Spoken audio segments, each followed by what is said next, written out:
Estamos grabando. Clase del 24 de agosto del grupo... ¿Qué grupo es este? No lo sé. Denme un segundo.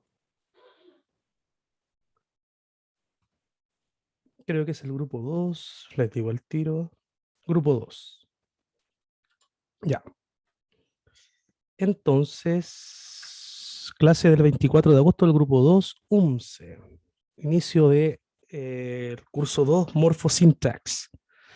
The noun phrase. Okay, today we're going to begin with the first unit of this course, or this course's first unit.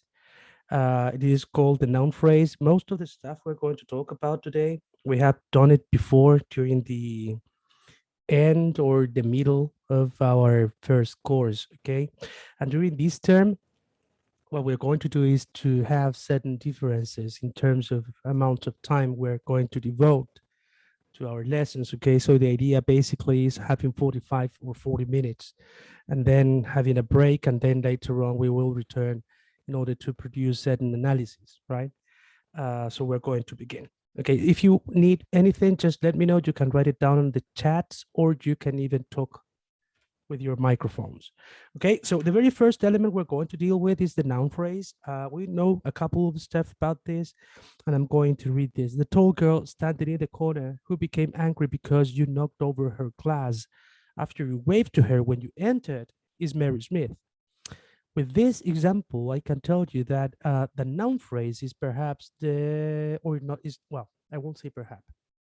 Perhaps what I would say is noun phrases, they can be very long. When I say very long, I'm saying indefinitely long. I don't like the word long. I would say complex, right? Why complex? Because you can attach different elements as post modifiers, and you can embedding, you can embed them one into another, as in the example, right? The tall girl, whatever, is Mary Smith, is the very same as if we say she is Mary Smith, right? Therefore, you can see that a noun phrase can be quite big. Now, what can we find inside of this noun phrase? We can find several stuff. We're going to define them and then analyze them one by one later on. But for now, the tall girl standing in the corner who became angry because you knocked over her glass after you waved to her when you entered is Mary Smith.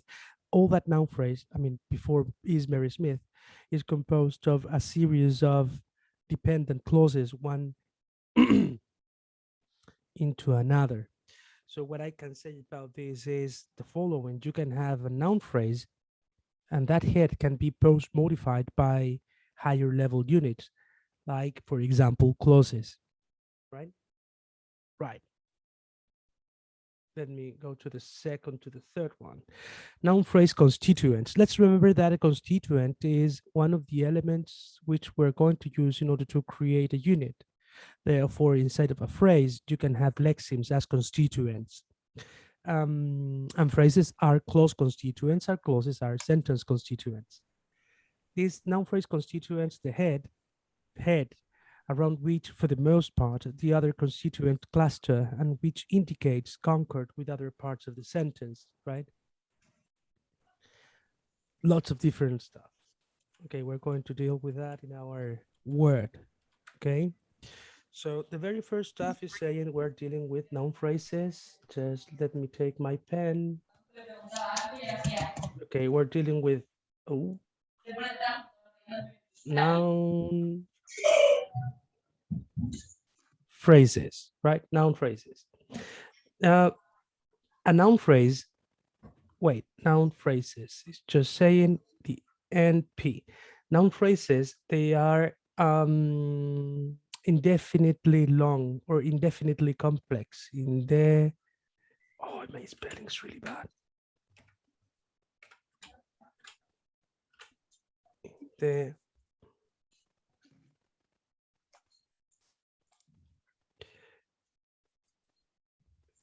very first stuff is that the noun phrase is indefinitely complex, as I already explained. The second stuff, constituents. Constituents. What I'm saying with this is the idea of head, which you already know, right? And the idea of modifier. Okay.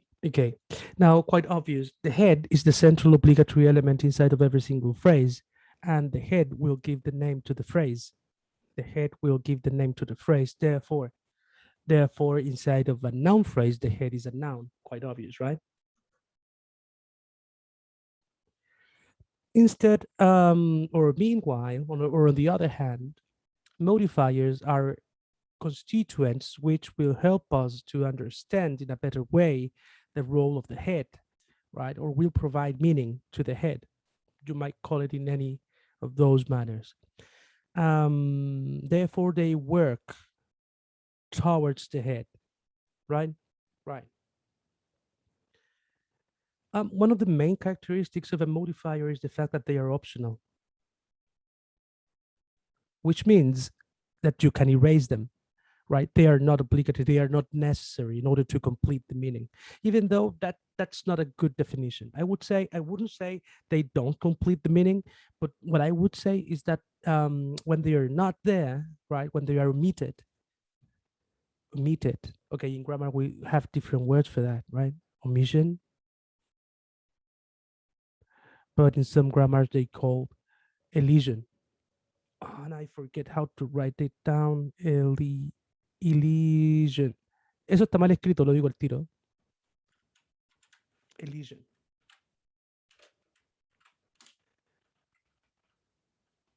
Con doble L.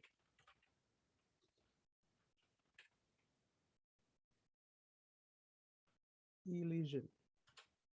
No estaba mal escrito. Elision, está bien escrito. Okay, omission or elision, right? Therefore, modifiers can be elided, can be omitted, right?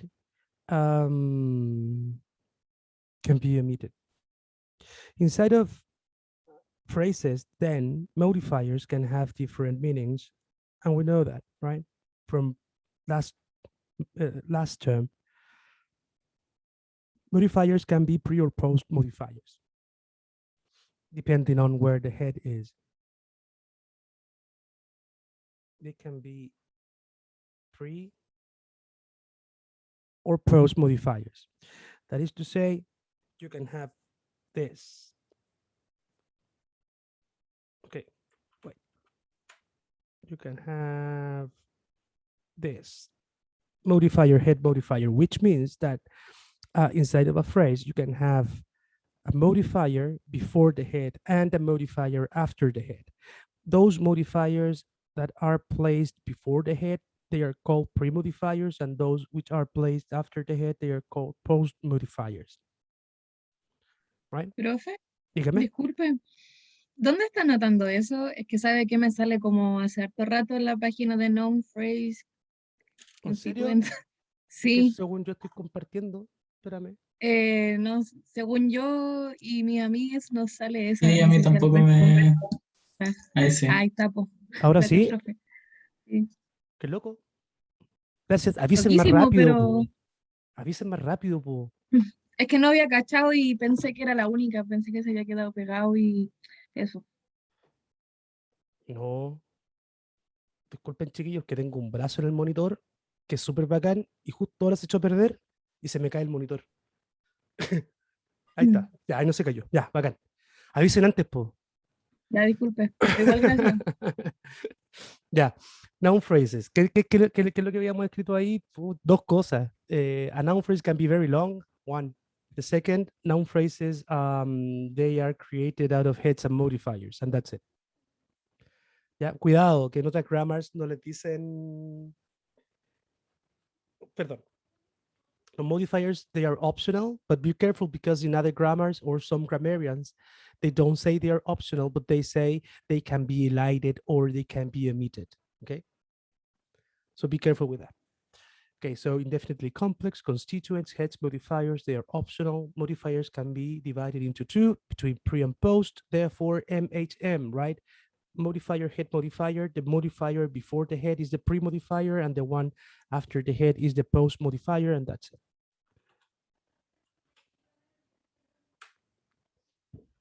Therefore, head, around which, for the most part, the other constituent cluster and which indicates concord with other parts of the sentence, right? Concord. Se cayó. Denme un segundo. Pinche monitor que te conté. Espérenme. Creo que ahí no se cae. Ahí no se cae. Ya.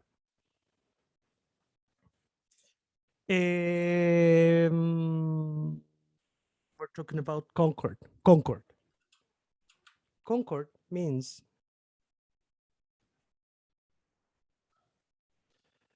tres. Concord.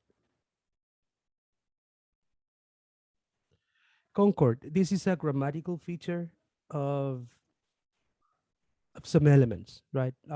When I say some elements, I'm talking about nouns, right? I'm talking about nouns mostly. Okay, nouns, they have concord with different things, right? They have concord within its own noun phrase, or they can have concord with the verb phrase.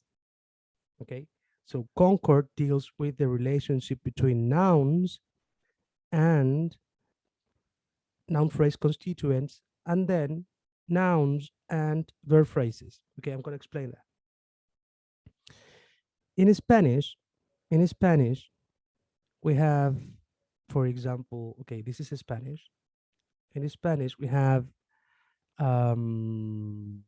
male or masculine nouns or feminine nouns, right? Right. Like, for example, manzana.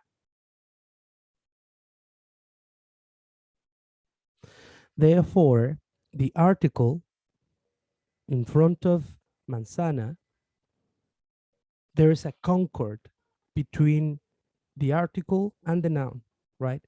Therefore, we must use certain articles and not any others.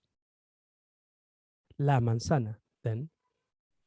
En este ejemplo, ¿alguien puede ver cuál es la concordancia?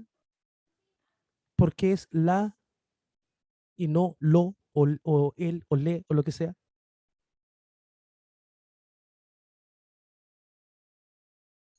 Por la terminación de la palabra manzana.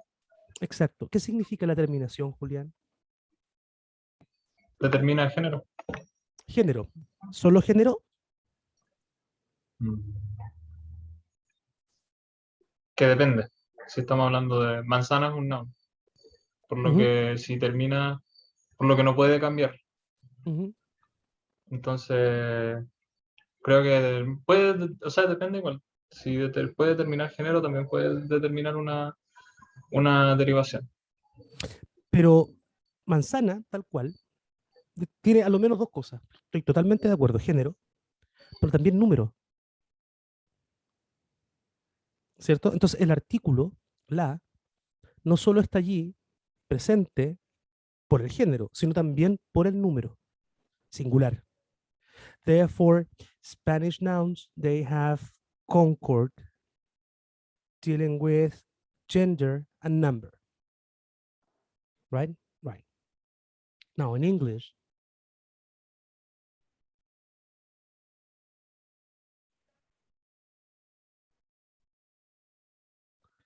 what's the concord around these two different elements? The apple. Is there any concord? De número nomás. De cantidad seguramente. Just number. And that's interesting. In the English language, concord then, which is a feature of nouns, inside of noun phrases, at least. Concord then, in the English language, has to do more with the idea of number than with the idea of gender, right? Now, if you think a little bit, where can I find, where can I find a gender concord in English? Or what should I do in order to find this gender concord in English? Do you have any idea? In order to have gender concord.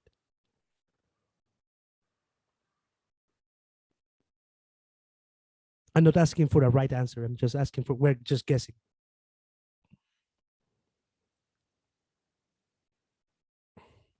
Creo que nurse de enfermera y había otra palabra para enfermero, pero la palabra cambia. Sí. Sí, pero Julián, ahí la pregunta del Concord es cómo ese noun afecta la presencia o la forma de otro ítem lingüístico, de otro lexema, para demostrar que hay concordancia en número o género. Ejemplo, por eso me detuve acá. Piensa en esto. La manzana. Entonces, me queda claro que manzana es femenino y es singular. Por eso en la selección de ese artículo femenino y singular, ¿cierto? Sí. Pero si yo colocar un adjetivo, ese adjetivo también se ve afectado por esta concordancia, ¿no? La bonita manzana. ¿Cachai? En ese sentido, bonita, el adjetivo bonita o bonito, tiene también una derivación, una inflexión de género. Una inflexión de género, que es producida por la presencia del sustantivo. In English, I think there aren't many places where you can find differences in terms of gender. I'm thinking a little bit, and perhaps the ones we might find are related with pronouns, right? Because if I read, I don't know, if I write down or if I say Mary, right, then the pronoun I must use is she, right?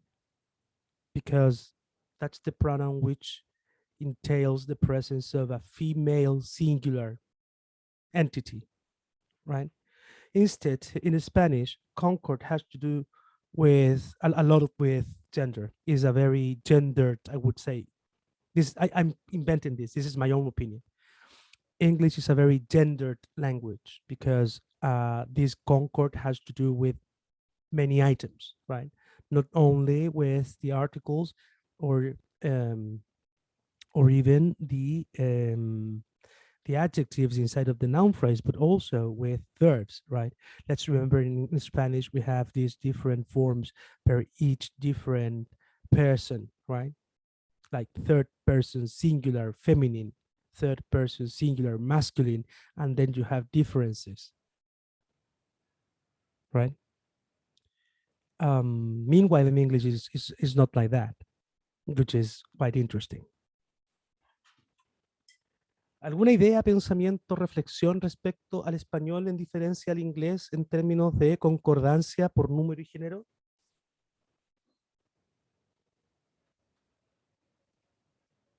¿Es el español un idioma con mucha más carga de género en su sintaxis y morfología?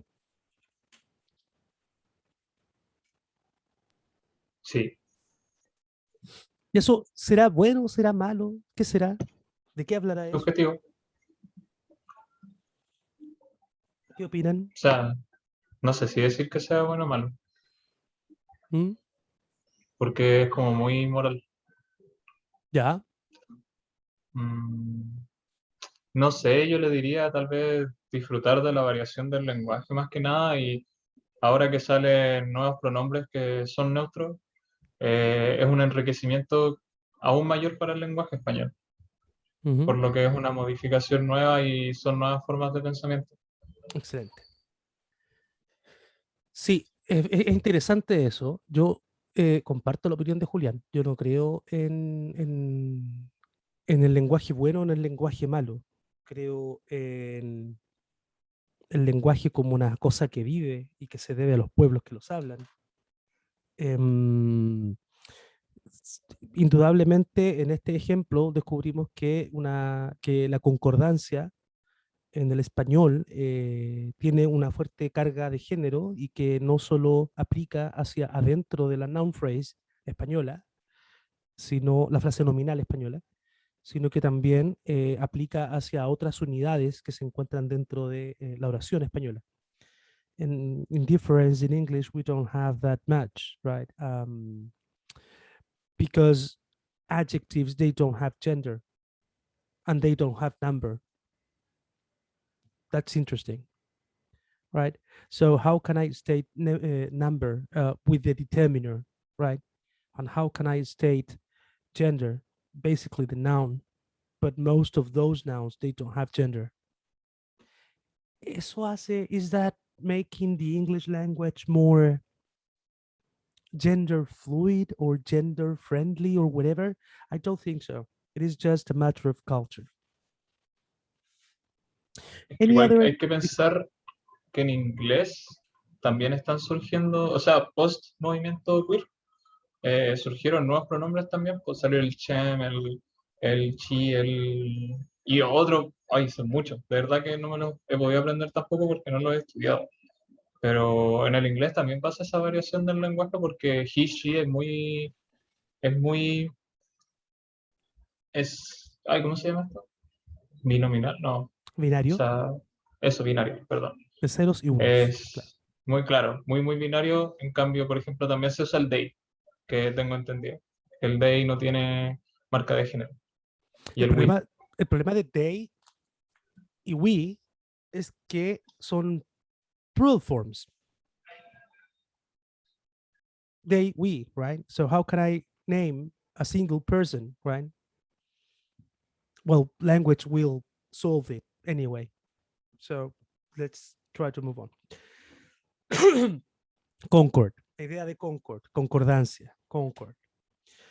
Okay, so head, around which for most part the other constituent cluster and which indicates concord with other parts of the sentence, right? So the tall girl standing in the corner is my sister. The tall girls standing in the corner are my sisters. In this case, if you take a look at it, the tall girl standing in the corner is, then the verb phrase is, right, is in its S form, third person, singular. Why? Because the referent, that is to say, the noun head in the previous noun phrase, or in the noun phrase subject, better said, is a single entity, right? Therefore, there's a concord between the subject and the verb. How do I call that thing? In technical terms, subject operator concord, or subject verb concord. The tall girls standing in the corner are my sisters, right? In this case, the concord is much wider, I would say. On the one hand, we have that the entity girls then is in plural form, right? Which is girl, the same lexeme, but being inflected by a Z1, right? Girls. And then that form influences on the presence of the plural form for the verb be, are, right? Therefore, creating this subject operator concord, right? This subject verb concord. But on the other hand, and also as a form of concord, we're seeing the object, my sisters, and then the object is also being influenced by the presence of that noun head. So again, concord is one of the major, I would say concord is one of the major characteristics of a noun, right? ¿Todo claro? ¿Avanzo? Sí. Okay, noun phrase, constituents, the determinative. Oh, okay, the determinative. Okay, determiners. Let's take a look at one definition for that. Let's take a quite easy definition. I'm going to take it out of the Cambridge Online Dictionary. Cambridge Online Dictionary. Okay, I'm gonna take it out of here and good. And I'm gonna take it out of grammar.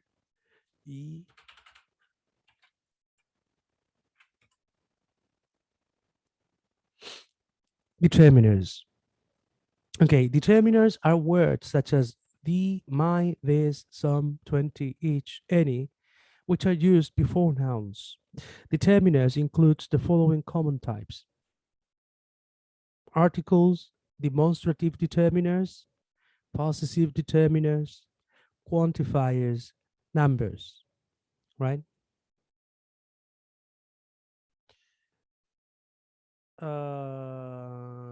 Click on topic to learn more about determiners.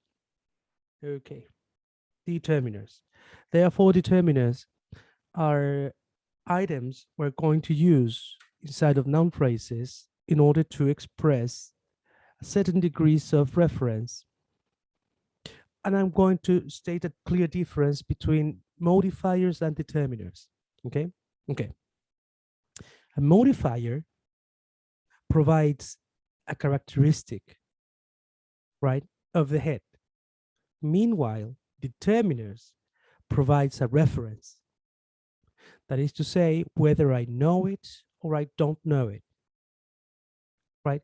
And how close or far I'm from the referent, right? Right. So if I take a look at this,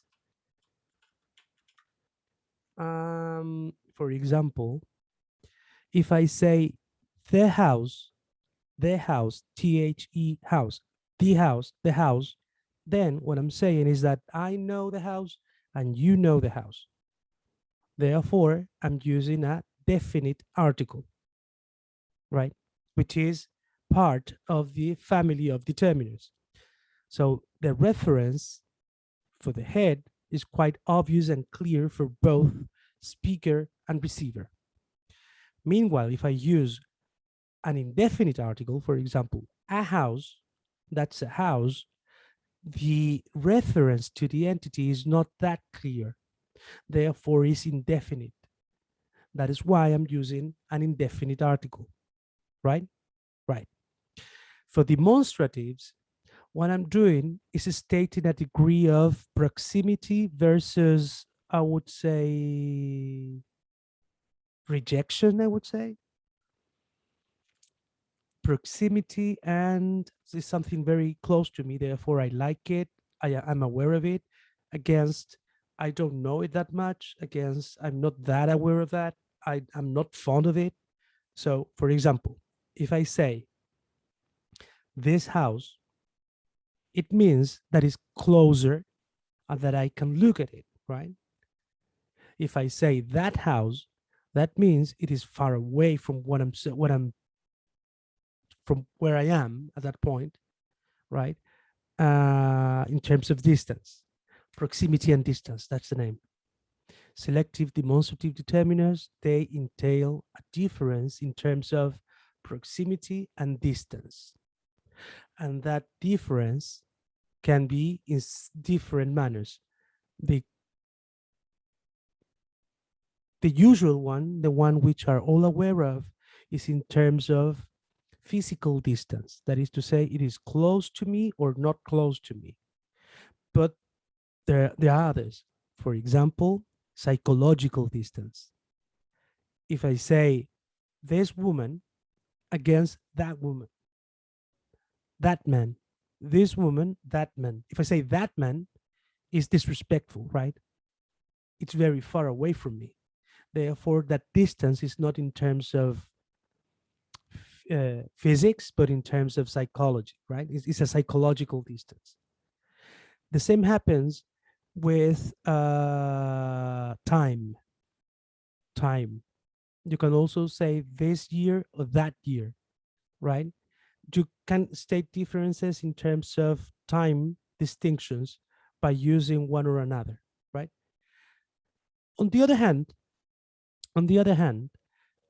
determiners, they also entail number. That's why quantifiers and numbers, right, are considered to be determiners, right? Quantifiers and numbers. I would wrap up the entire idea by saying this. Determiners, they entail number and proximity. That's it. If I know it, it is close to me, right? Or not close to me, I don't know it. And number. That's it. Any question about that?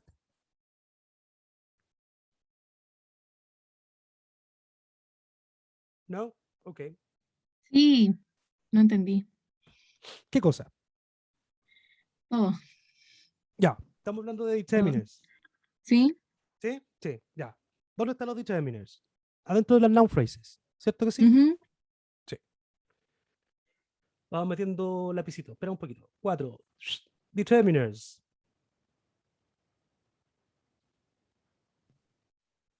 Adentro de las noun phrases. Profe, hay un determiner adentro de la verb phrase. No hay, no se llama. No existe ahí. ¿Sí? Sí. ¿Ya? ¿Por qué no existe en otro lado? Porque los determiners nos van a decir cómo entendemos el head, el noun head, la entidad. ¿Cachai? De nuevo, ¿Ya? los determiners nos dicen how can we understand the entity, the noun head, right? Right. Determiners can be separated into two broad groups, broad groups. The ones that are stating reference, that is to say, I know it, I don't know it. That is to say, the definite article, the indefinite article, or the number, right? 1, 2, 3, 4, 5 in terms of numbers, but also in terms of things that refer to numbers. A lot of, few, a few, and so on. Third, a third of, 3/4 of, and all that stuff. Those are determiners. Ah, ya, ya. Okay, yeah, good. Then, very relevant.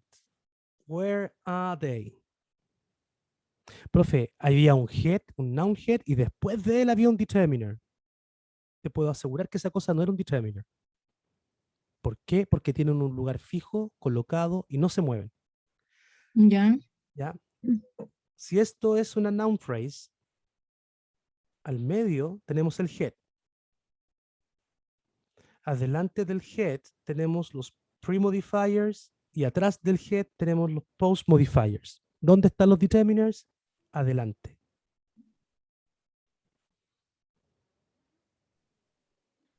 ¿Sí? ¿Ya, Monish? Ujú. Okay, let's take a look at an example. We're going to provide you with one example. Let me, with green. So I'm gonna do the big house, right? Right. Ujú. So at the very beginning of the noun phrase, I have the determiner, then I have modifiers, and then I have the head. Si yo hiciera esto,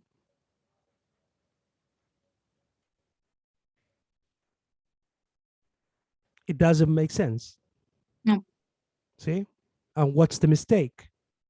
The mistake is to exchange the place of a determiner with a modifier. And that's why they are different things. All over again. Inside of noun phrases, I told you there are heads and modifiers. Now I'm telling you, okay, yeah, that's true, but not 100%. In like 99.9% of noun phrases, the very first element you're going to find is a determiner and then modifiers. And you can't exchange them. You can't change the order. The determiners and then modifiers. Is it clear? Sí, más o menos. ¿Qué parte no? Lo último, no, lo último, porque ya pensé que tiene que ir sí o sí. Y verá, es que no puedes colocar un adjetivo delante de un artículo. Eso es. ¿Cachai? Que el adjetivo es un modifier. ¿Por qué modifier? Porque entrega una característica del head. Ya. Veámoslo acá. House. Ese es el head. Esa es la entidad. ¿Cómo es ese head? Big. Es una característica del head. Y ese the, ¿por qué está ahí? ¿Qué significa ese artículo? ¿Es una característica del head? No. Lo único que nos dice es que el que habla y el que recibe conocen de lo que están hablando. Veámoslo con un número, es más fácil, mira. 3 big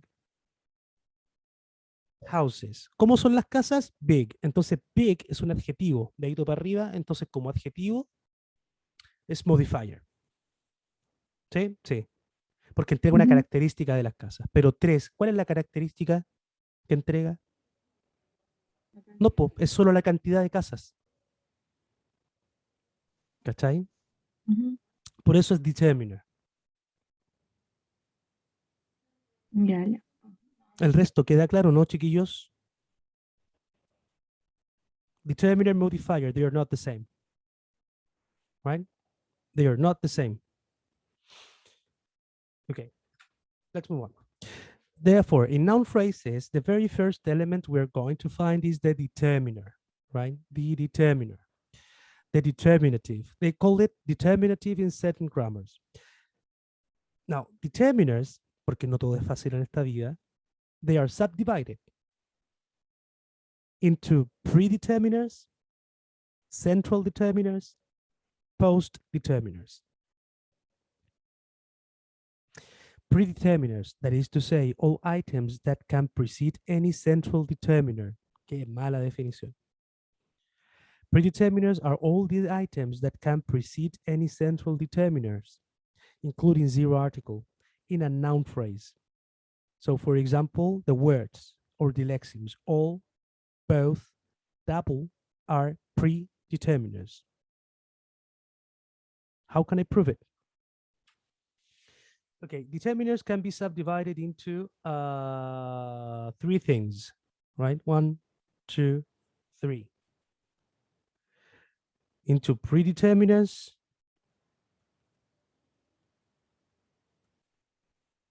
into central determiners, and post determiners.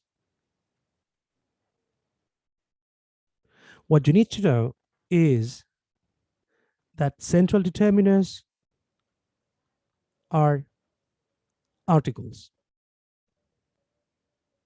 Therefore, crap. A and D are central determiners. And every single thing that you can find before that is a predeterminer, and every single number you can find after them is a post-determiner. Examples.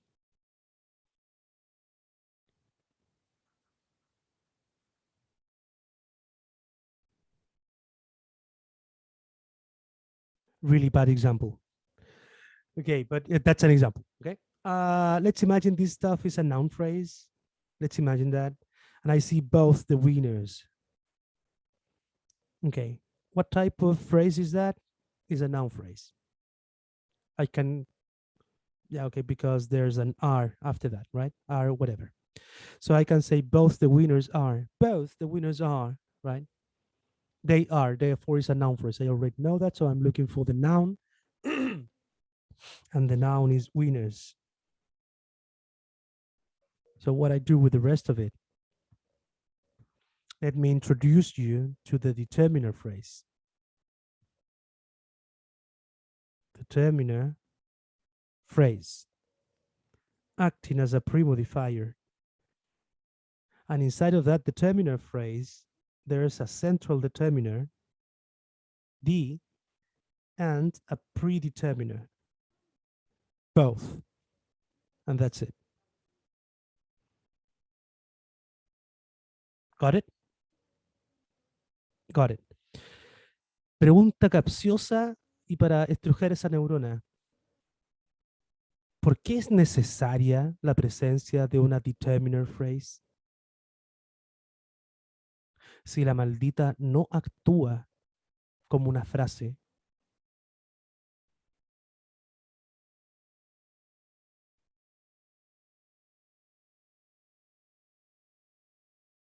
Let's remember that by definition, a phrase is a unit, a syntactic unit, which contains a head, that is to say, a central obligatory element around which all the rest of the elements work around. Therefore, modifiers, they provide a characteristic to the head, and determiners, they provide a reference to the very same head. In order to have a phrase, then I strongly need a head. So I'm going to take a look at the determiner phrase, both and the. And clearly, both of them, they don't work towards one another. That is to say, both doesn't put any further meaning into the, and the doesn't put any further meaning into both. If you take a look at it, you can see how they are basically providing a reference to the head of the noun phrase, in fact. Both winners, the winners, right? Right. So the presence of a determiner phrase comes from an idea, a rule, I would say, that you can have just one single slot for a determiner. Profe, Dígame. ¿qué pasa si en el medio ponemos both of the winners are? ¿Cómo queda eso? Prepositional phrase. ¿Y no queda la determiner phrase? No, pues porque la rompiste con la preposición. Ah, claro, ya comprendo. Gracias.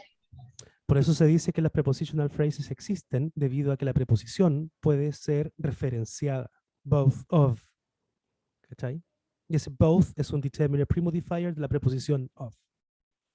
Y esa es una de las defensas de la prepositional phrase, la cual no creemos que exista. Ya, entonces, resumen, una determinate phrase está ahí solo porque se asume que existe solo un slot, un espacio para determiners. Si hay más de un determiner, se agrupan. Y por ello existe la determinate phrase. Eso es todo. Corto y fome. ¿Cuántos slots hay para modifiers? Caleta, todos los que queráis. Para premodifiers, menos. ¿Hasta cuántos slots hay? 8. Profe, ¿cómo lo sabe? Porque son 8 los adjetivos que se pueden ocupar para clasificar un sustantivo. Profe, ¿cómo lo sabe? Inglés 1, primer año. ¿Cierto? Wooden, I don't even know the correct order of that thing. The red, handmade, wooden, Chilean, whatever, I don't know. Son 8.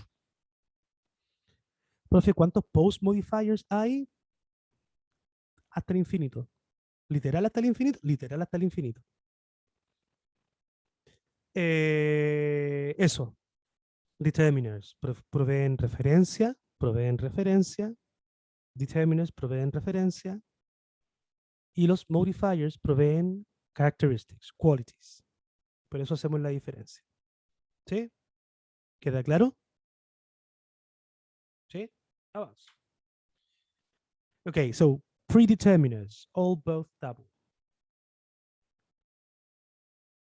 Definiteness, con esto termino.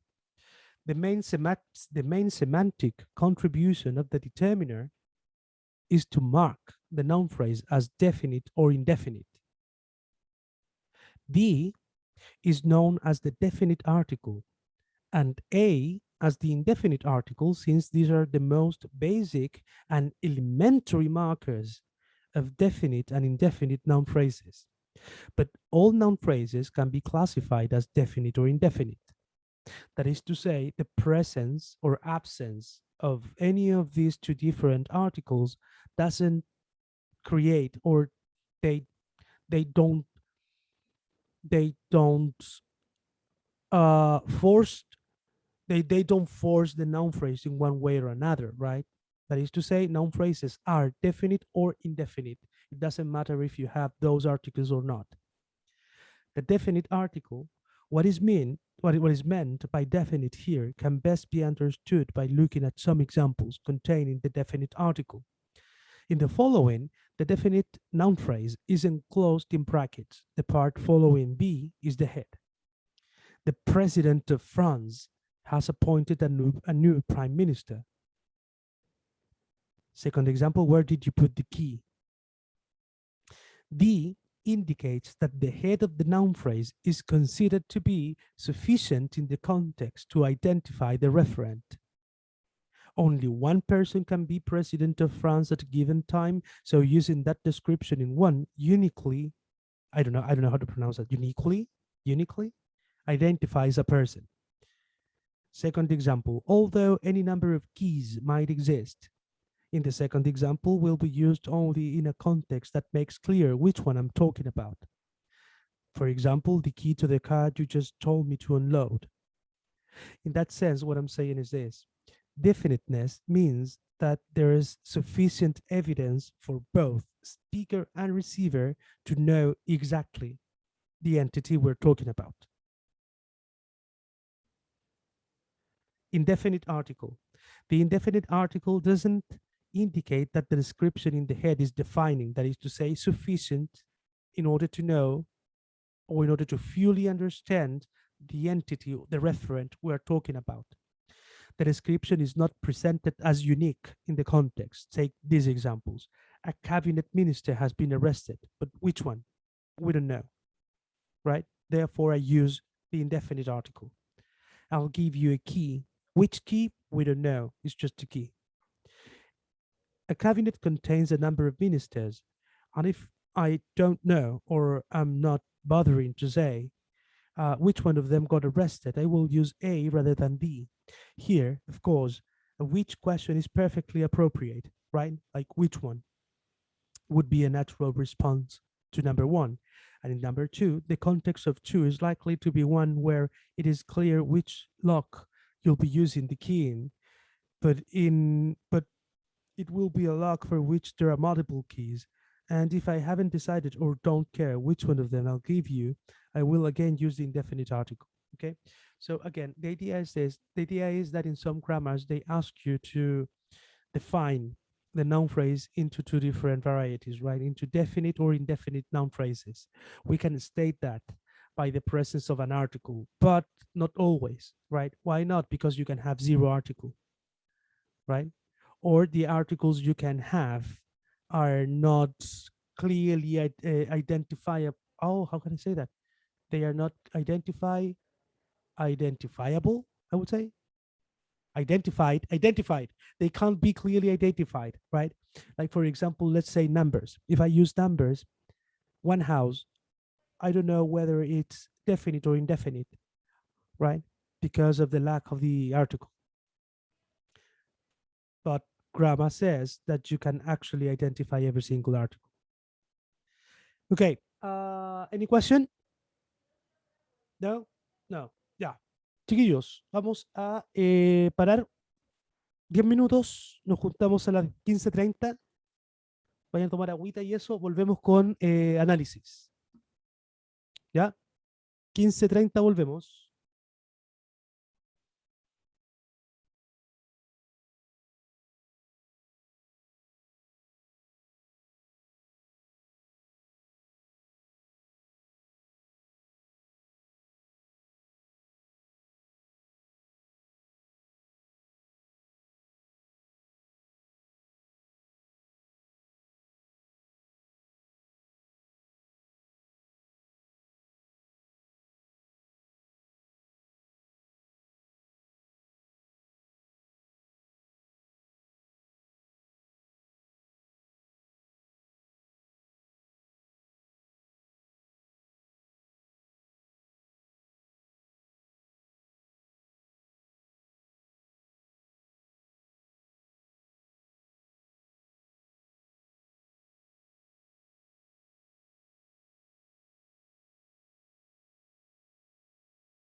Ya, volvimos.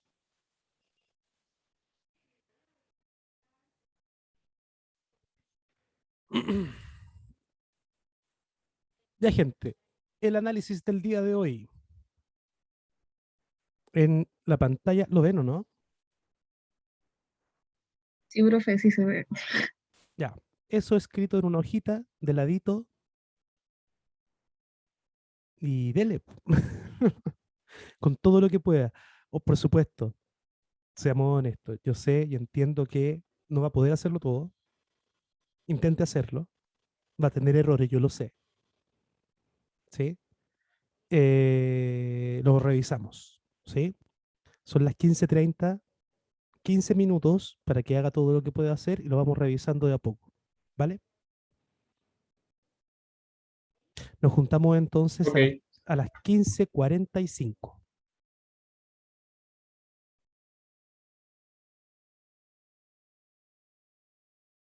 Repito la instrucción entonces, escriba eso in a piece of paper and then try to provide a syntactic analysis out of it. Okay. I know that you can't do it the entire thing in 100%. I know there are going to be some mistakes, so don't worry. Don't worry. Just try to do whatever the best you can do. And then we're going to review it all together. Right? We're going to meet again 3:45. Okay. So let's do it. I'll be back 3:45.